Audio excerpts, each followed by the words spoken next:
সেদিন আমি আর আমার বান্ধবী গেছিলাম মলে ঘুরতে। তো এই জেলির প্যাকেটটা দেখে আমি আর না এনে থাকতে পারলাম না। এই জেলি বানানোর ইচ্ছেটা আমার বহুদিনের, কিন্তু যেহেতু আমার বাড়ির আশেপাশের যে গ্রসারি স্টোরগুলো সেগুলোতে জেলিটিন বা আগার আগার পাউডার পাওয়া যায় না, সেই কারণে আমার ইচ্ছেটাও পূরণ হয়নি। তো সেদিন মলে প্যাকেটটা দেখতে পেয়ে আর দ্বিতীয় কোনো কথা ভাবিনি, চটপট প্যাকেটটা তুলে নিলাম যে এবার আমি আমার শখটা পূরণ করতে পারবো।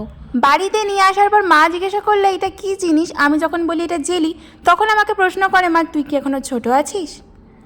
কেন জানি না আমার এই জেলির প্রতি ছোটবেলা থেকে ভালোবাসা। এখন হয়তো বড় হয়ে গেছি, কিন্তু জেলির প্রতি টানটা একই রকম আছে। আচ্ছা, তোমরা কারা কারা জেলি পছন্দ করো আমাকে একটু কমেন্টে জানিও তো। আর ফার্স্ট টাইম জেলি বানানোর এক্সপিরিয়েন্স, মানে আমি যে কতটা এক্সাইটেড ছিলাম সেটা বলার মতো নয়। আর এটা বানাতেও তো খুব একটা অসুবিধা হয়নি, সেটা তোমরা ভিডিওতে দেখেই নিলে। আমার এই ছোট্ট ইউটিউব পরিবারের একজন সদস্য অর্পিতা দাস লিখেছে, আমি যেন তার নামটা ভিডিওতে নিই। তো থ্যাংক ইউ অর্পিতা দাস আমার ভিডিও দেখার জন্য।